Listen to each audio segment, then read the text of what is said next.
So I went back to play a little Anthem the other day. I had a couple of those Elysium keys left. I remember they said this will be a limited event. I can't remember how long it was or something like that, but still I have a couple of keys and I thought, why not go back in, get a couple of more rewards? You never know when you're going to see those things again. Maybe you'll get something cool, maybe not, but it's worth going back. Now, I gotta say, this is not what I expected at all. And if there was only another game where the character in the game would tell you exactly how I felt after playing the game 2 months after its release. Now, if only there was a game like that. Dead as a doorknob. Wait, it turns out there is. See, there's no. I've been playing Assassin's Creed all these years for a reason, man. I'm telling you. I knew that line will come in handy. Years later, I knew that line will come in handy. Yes, I have to agree with the man from Assassin's Creed. It's dead as a doorknob. I've been playing, this is about Monday evening, something like that, when I played. I joined a couple of legendary missions, I joined a couple of regular missions, and not a single person joined. And I mean none. Now I gotta say, first I thought maybe I glitched out or something. I mean, that's not entirely weird in Anthem. You do have the odd glitch when you join in and nobody joins or something. So I ended up quitting, going back to free play, going back into Fortasses, back into the missions, and again nobody joined. And I thought, okay, well maybe it's a legendary mission, and on GM2 nobody's joining because of that. So I went to GM1, same story. So I went to GM2 again, but this time on a regular mission, thinking, well, maybe that's complicated somehow for people and they're not joining legendary missions. And the same thing, nothing. So joined 4 missions, 4 times, not a single person joined. And I had to play the whole thing alone, which is not really a problem. I mean, you can see it's not a problem for me to take them down at GM2 or anything like that. But I was really surprised to see that after 2 months of something that's been building for about 6-7 years. This has been 6-7 years in development. We had teasers around 2014. We had the E3 trailers. We had so much hype and build up around this game. It's coming from a good developer. It's coming from somebody who's got a shitload of money, which is EA as a publisher. I mean, you expect it to have really good foundation when it comes to this game after all these years, but as it turned out, it didn't. The post-launch sort of 100-day roadmap didn't help them either. That sort of collapsed and didn't really get anything going out of that. It's supposed to sort of hype out the people that, look, more content is coming, just give us some time.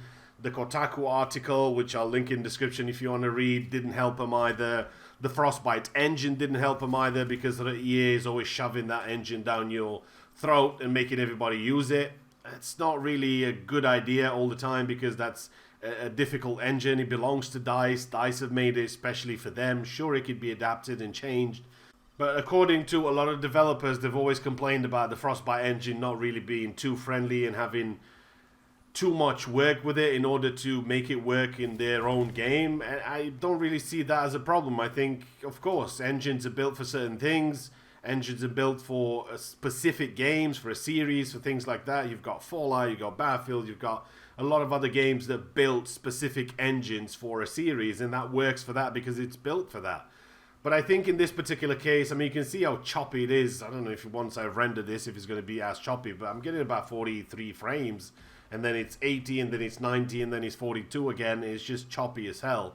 So that didn't really help either. Lots of bugs, no loot, not enough cosmetics, not enough customization, this, that. All of that sort of led to Anthem sort of being dead within 2 months. Now, if you look back at the history of these types of games, which are the looter-shooter games, if you look at The Division, everybody got bored with that really quick. They got pissed off. They moved on. Eventually, they fixed it and people went back to it.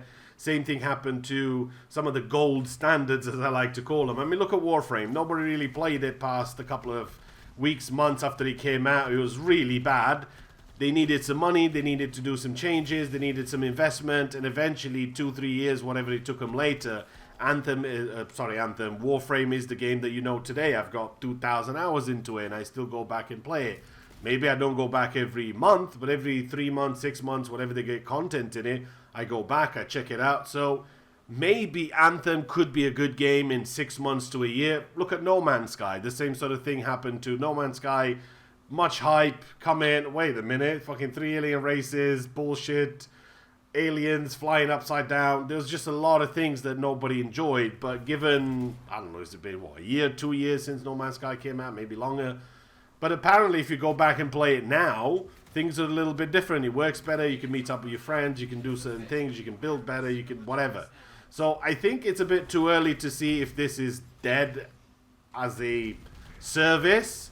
It's definitely dead as a doorknob, so nobody's fucking playing this. But is it really a flop? Well, technically, from the sales point of view and all that sort of stuff, because they never sold what they proposed, they never sold anywhere near, probably never sold half of what they've wanted to sell, plus God knows how many refunds and things like that they had. But if you look at it maybe into sort of 6 months and a year, maybe a year and a half, even 2, could you still go back? I know you're pretty much salty that you can't get your money back, but maybe you'll be able to get something out of it in sort of a year or 2 once they've done some things to it. Like I said, this is going to be a live service. That's what this was sold as, and they're going to be working on it for X amount of years. Who knows how many. So I can't really tell you go ahead and buy the game because you'll have fun and you'll enjoy it and you'll have tons of people to do missions with and things like that in Anthem, because it just simply isn't true.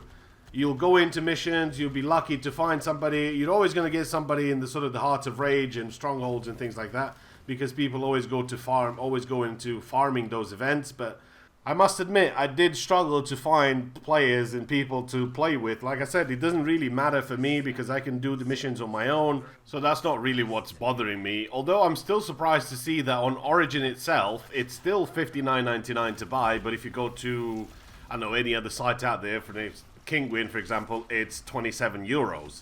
So it's definitely dropped in price quite a lot. I'm not saying they should buy the game because obviously it'd be pointless at this stage.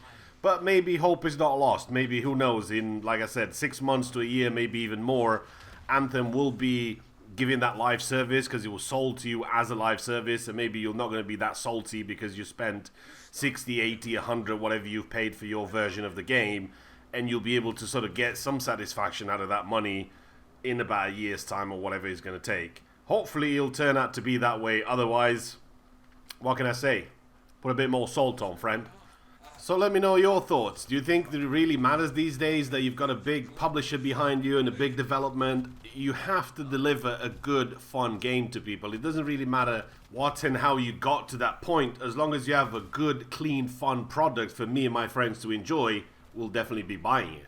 Anywho, thanks to the random man from Assassin's Creed. Dead as a dono.